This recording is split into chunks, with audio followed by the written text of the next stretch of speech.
नमस्कार, मैं रवीश कुमार। कांग्रेस महासचिव प्रियंका गांधी कहीं से चुनाव नहीं लड़ेंगी। जयराम रमेश ने कहा है कि किसी उपचुनाव में लड़ सकती हैं, अभी उनका ध्यान चुनाव प्रचार पर रहेगा। रैली रिपोर्ट में आज हम प्रियंका गांधी के भाषण शैली की बात कर रहे हैं। प्रियंका की भाषा एक तरफा लेक्चर की भाषा नहीं होती, वे किसी टीचर की तरह दुतरफा संवाद की शैली में जनता से बात कर रही होती हैं। उनके भाषण में एक बात नोट करने लायक यह है कि प्रधानमंत्री मोदी जो भी कांग्रेस पर आरोप लगाते हैं, प्रियंका गांधी उसे अपने एंगल से काउंटर जरूर करती हैं। 2014 के बाद से राजनीति में भाषा और भाषण की शैली पर प्रधानमंत्री मोदी का ही एकाधिकार रहा है, उन्हीं का जय जयकार होता रहा है। ये बात सही है कि वे झूठ और नफरत का बहुत सुंदर इस्तेमाल करते हैं, लेकिन दूसरी तरफ प्रियंका गांधी इन दो तत्वों के बिना अपने भाषणों से जनता के बीच पहुंचने की कोशिश करती हैं। कुछ तो अलग है प्रियंका के अंदाज में, जो मोदी के दौर के भाषण शैली से अलग है। हम आज के वीडियो में प्रियंका की रैलियों की बात करेंगे। यूपी के विधानसभा चुनाव में उनकी सभाओं में भीड़ तो आया करती थी, मगर कांग्रेस को कुछ भी वोट नहीं मिला। वक्त होता तो यूपी विधानसभा के समय के उनके भाषण और लोकसभा चुनाव के भाषण की तुलना करता और देखता कि क्या कोई बदलाव आया है। लेकिन यहां वहां से आ रहे बयानों के टुकड़े निश्चित रूप से इशारा कर रहे हैं कि प्रियंका गांधी कुछ नया बोल रही हैं, उनकी बातों में कुछ तो नयापन है। रैली रिपोर्ट में हम झांक कर देख सकते हैं कि क्या प्रियंका गांधी अपने काउंटर पंच से मोदी के बनाए नैरेटिव किंगडम में सेंध लगाने लगी हैं। अमेठी और रायबरेली की सभाओं के बाद प्रियंका गांधी फतेहपुर सीकरी चली गईं रोड शो करने। आगरा में लोकसभा की 2 सीटें हैं, आगरा की सीट आरक्षित मानी जाती है। इस वीडियो को पूरा देखिएगा। मैं आखिर में प्रियंका गांधी के भाषणों की बेहद गंभीर खामियों के बारे में भी बताऊंगा।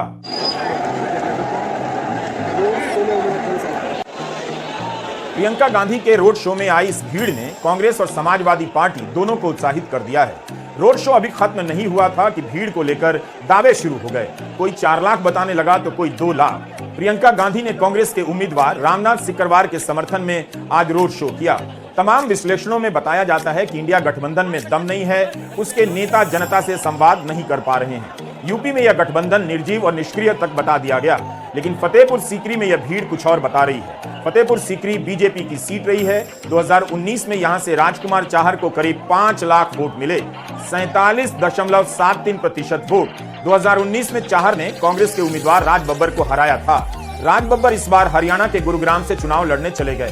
फतेहपुर सीकरी जाटलैंड का हिस्सा माना जाता है। रामनाथ सिकरवार को कांग्रेस ने प्रत्याशी बनाया है। प्रियंका गांधी ने पूर्व फौजी सिकरवार के लिए यह रोड शो किया।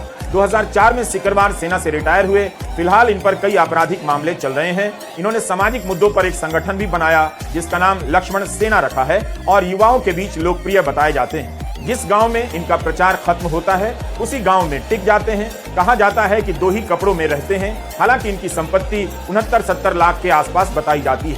यहाँ इस रोड शो में प्रियंका गांधी ने अग्निवीर का मसला भी विस्तार से उठाया।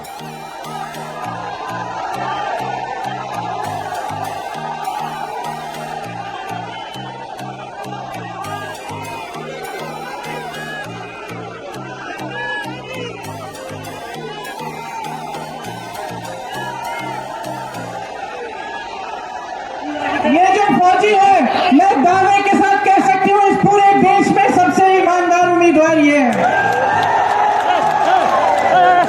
मैं दावे के साथ कह सकती हूँ कि जिसने अपने देश के लिए शहीद होने की भावना जिसके दिल में है, जैसे इनके दिल में थी और है, वैसे उम्मीदवार आपको बहुत कम मिलेंगे।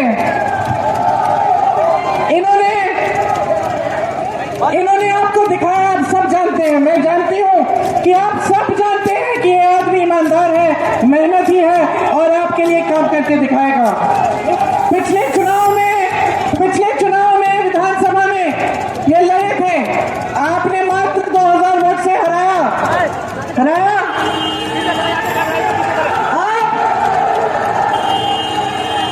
अब ये गलती फिर से मत करना। ये आपके लिए समर्पित है।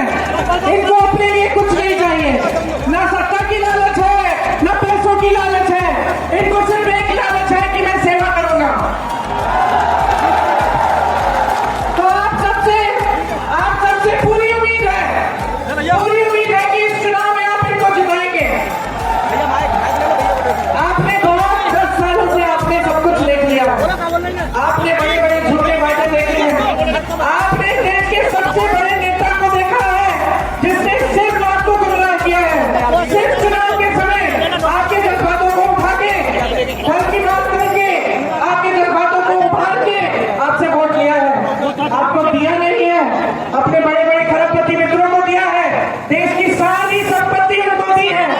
शो में लिखा हुआ भाषण पढ़ना संभव नहीं है। प्रधानमंत्री मोदी भी रोड शो करते हैं, लेकिन क्या आपने उन्हें रोड शो में भाषण देते हुए सुना है? कभी सोचा है कि जिस नेता की प्रसिद्धि ही भाषण देने से हुई हो, वो रोड शो में भाषण क्यों नहीं देते हैं? प्रियंका गांधी अपने भाषणों में प्रधानमंत्री मोदी को खरबपतियों के मित्र बताती हैं और किसानों से लेकर महिलाओं की महंगाई के मुद्दे उठाती हैं। उनके भाषण में एक बात पर हमेशा ही जोर नजर आता है कि 10 साल की सत्ता ने प्रधानमंत्री मोदी को अहंकारी बना दिया है। प्रधानमंत्री मोदी वोट लेने के समय काम नहीं गिनाते, बल्कि भावनाओं को भड़काते हैं और वोट लेने के बाद सब भूल जाते हैं। यह सब कहते हुए प्रियंका गांधी बहुत तरलता से और सरलता से बोलती चली जाती हैं। प्रियंका गांधी ने जिस रामनाथ सिकरवार के लिए आज प्रचार किया, वो खैरागढ़ विधानसभा से 2000 वोटों से हार गए थे और दूसरे नंबर पर आए थे। लेकिन रोड शो में आई भीड़ क्या वोट में बदलेगी? अगर बदल गई तो फतेहपुर सीकरी से रामनाथ सिकरवार एक नया इतिहास लिख सकते हैं। प्रियंका गांधी के रोड शो में आई यह भीड़ कांग्रेस को उस दिन उत्साहित कर सकती है जिस दिन राहुल गांधी ने रायबरेली से पर्चा भरा है। लेकिन इस भीड़ के बाद भी नहीं भूलना चाहिए कि अब बीजेपी की ठोस सीटों में से एक है। यहां बीएसपी भी मैदान में है। फतेहपुर सीकरी की सीट को जाट बहुल माना जाता है। इस सीट पर बीजेपी के राजकुमार चाहर सबसे अधिक मतों से जीते। इस जीत के बाद उन्हें भाजपा किसान मोर्चा का राष्ट्रीय अध्यक्ष बना दिया गया। लेकिन इस बार इस सीट पर बीजेपी के एक नेता बाबूलाल का बेटा रामेश्वर चौधरी बागी हो गया, निर्दलीय चुनाव लड़ने लगे। रामेश्वर चौधरी को बीजेपी ने निकाल दिया है। इस सीट पर बीजेपी के कई नेता राजकुमार चाहर को दोबारा टिकट दिए जाने से खुश नहीं थे। अमर उजाला ने इनके बारे में लिखा है कि उन्हें कृषि कानूनों के दौरान आंदोलित किसानों को साधने का इनाम दिया गया है। मगर पत्रकार लिख रहे हैं कि इस बार फतेहपुर की सीट पर दोनों के बीच कड़ा मुकाबला है। प्रियंका गांधी के रोड शो में आई यह भीड़ क्या चाहर को मिले वोट को चुनौती दे सकती है, तोड़ सकती है? इसकी अपनी संख्या जो भी हो, लेकिन अगर यह उत्साह है तो मतदान के दिन भी दिखना चाहिए। यूपी में 2 चरणों के मतदान हुए हैं। दोनों चरणों में मत प्रतिशत में गिरावट देखी गई है। अपनी सभाओं में चाहर आगरा में हवाई अड्डा, स्टेडियम बनवाने का वादा कर रहे हैं। 2 अप्रैल 2024 की यह खबर है न्यूज 18 की। लिखा है आगरा से 3 शहरों की उड़ान बंद हो रही है। जयपुर, भोपाल और अहमदाबाद की उड़ानें बंद हो रही हैं। 3 शहरों से आगरा फ्लाइट ही नहीं आ रही है। जिन्होंने 16,000 करोड़ रुपए अपने लिए 2 हवाई जहाज खरीदने के लिए खर्चे, और जब देश का गन्ने का किसान रो रहा था, उसका बकाया 15,000 करोड़ था पूरे देश का, वो बकाया नहीं पूरा किया, अपने लिए हवाई जहाज खरीदे। ऐसे प्रधानमंत्री आज गद्दी पे बैठे हैं जो आपको सच नहीं बोलते, जिन्होंने सच्चाई को दूर छोड़ दी है, जो अपने महल में रहते हैं। बताइए, आप यूपी के हैं, मैंने यहाँ काम किया, आप जानते हैं विधानसभा में मैं वाराणसी से आती जाती थी। पूछिए, किसी को जानते हैं अगर आप वाराणसी में पूछिए, क्या मोदी जी उनके गांव गए? क्या मोदी जी ने एक किसान के आंसू पोंछे? क्या मोदी जी ने एक गरीब को मदद की? मोदी जी ने सिर्फ और सिर्फ अपने बड़े बड़े खरबपतियों के लिए अपनी सरकारें चलाई हैं। 2024 के चुनाव में विपक्षी नेताओं के आक्रमण को कई चरणों में आप देख सकते हैं। शुरुआती दौर में तेजस्वी यादव के बयान गूंजने लगे, उसके बाद राहुल गांधी के बयान बीजेपी को घेरने लगे। लेकिन धीरे धीरे प्रियंका गांधी की रैली और रोड शो की तरफ भी ध्यान जाने लगा। जैसे ही प्रधानमंत्री मोदी ने मंगलसूत्र को लेकर झूठ बोला, राजस्थान की सभा में कह दिया, कांग्रेस के मैनिफेस्टो में लिखा है कि माताओं बहनों का मंगलसूत्र लेकर मुसलमानों में बांट दिया जाएगा, इस झूठे आरोप का सबसे धारदार काउंटर प्रियंका गांधी ने बेंगलुरु की एक सभा में दे दिया। कैसी कैसी बहकी बहकी बातें। पिछले 2 दिनों में अब यह शुरू हुआ है कि कांग्रेस पार्टी चाहती है कि आपके मंगलसूत्र और आपका सोना आपसे छीन ले। 70 सालों से यह देश स्वतंत्र है। 55 सालों के लिए कांग्रेस की सरकार रही है। किसी ने आपसे सोना छीना, आपके मंगलसूत्र छीने? इंदिरा गांधी ने अपना सोना, जब जंग हुई थी, अपना सोना देश को दिया। मेरी मां का मंगलसूत्र इस देश को कुर्बान हुआ है। प्रियंका गांधी के हमले ने बीजेपी को परेशान करना शुरू कर दिया है। उन पर निजी हमले शुरू हो गए। मध्य प्रदेश के मुख्यमंत्री मोहन यादव ने उन पर जिस तरह से हमला किया है, उन्हें एक बार अपना ये बयान दोबारा सुनना चाहिए। राजनीति में कोई एक चुनाव और एक भाषण के लिए नहीं आता है।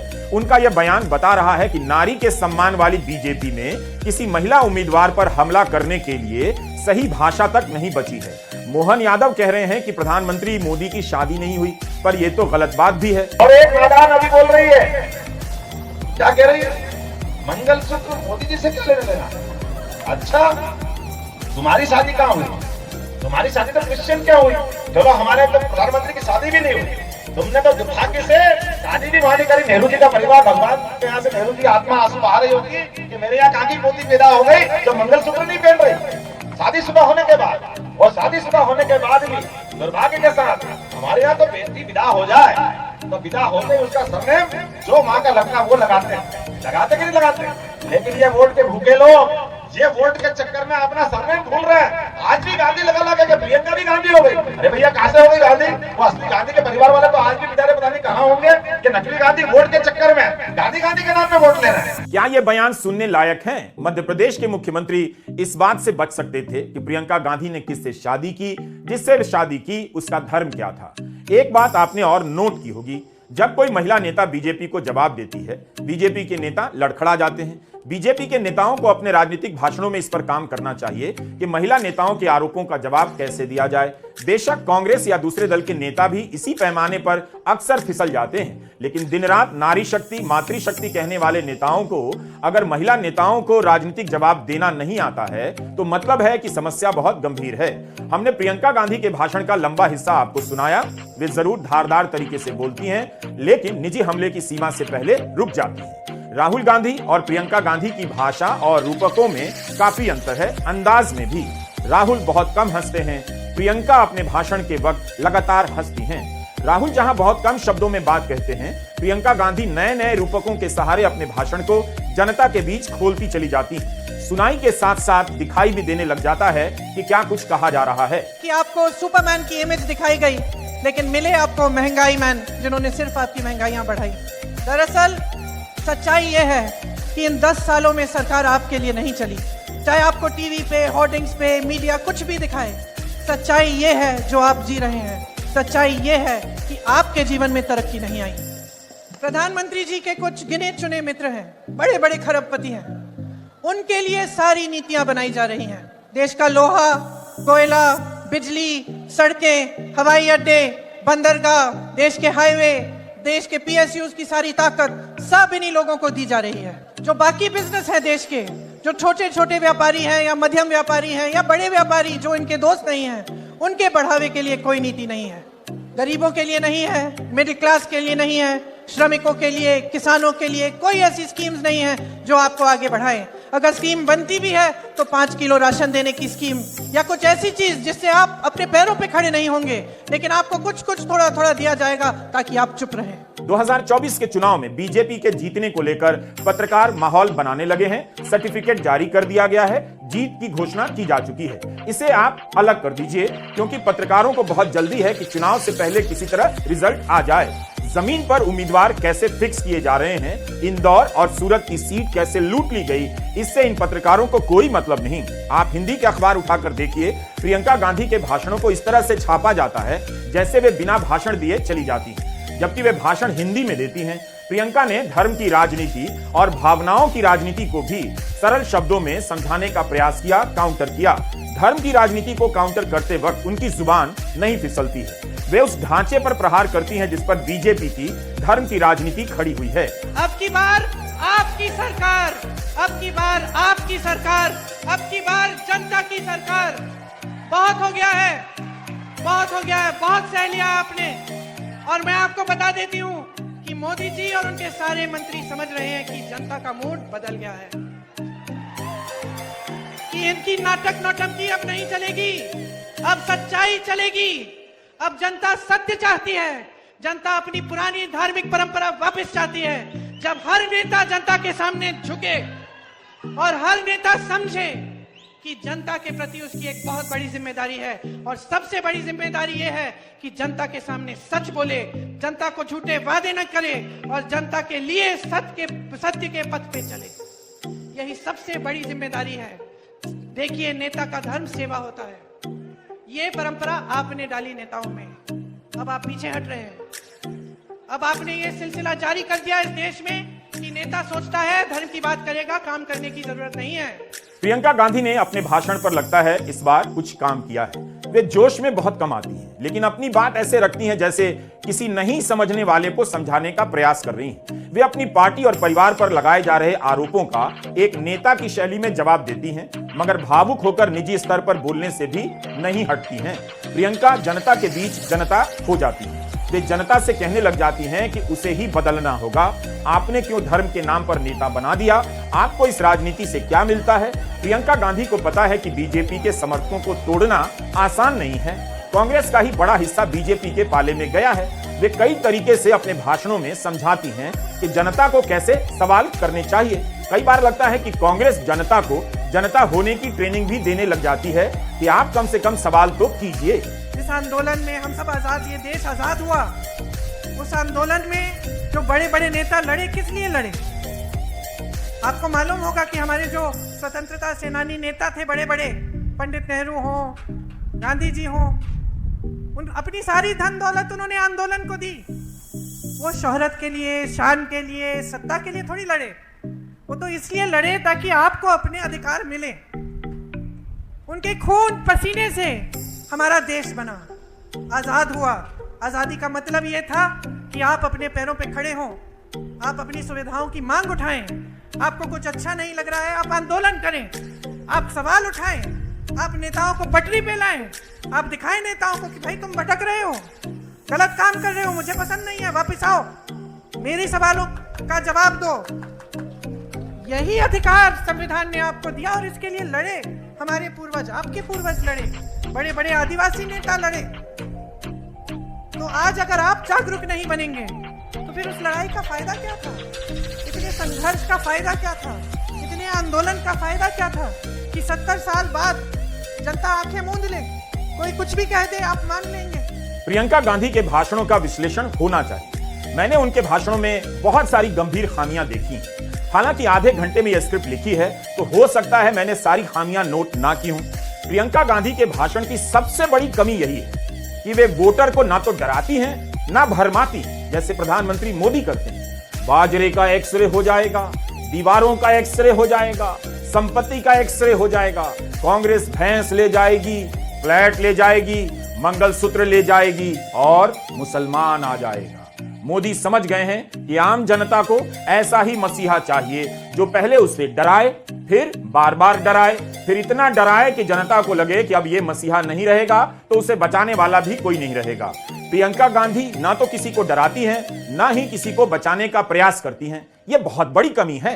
प्रियंका गांधी अधिकार जगाने की बात करती हैं, अधिकारों की याद दिलाने लग जाती हैं, प्रधानमंत्री मोदी से एकदम उल्टा जाकर काम की बात करने लग जाती हैं। इसलिए मैंने कहा कि प्रियंका गांधी के भाषणों की सबसे बड़ी कमी यही है कि वे वोटर को डराने के लिए दिन में भूत प्रेत नहीं बुलाती हैं, हिंदू को डराने के लिए मुसलमान नहीं बुलाती हैं। प्रियंका को समझना होगा कि भारत के वोटर को भूत प्रेत की आदत लग चुकी है।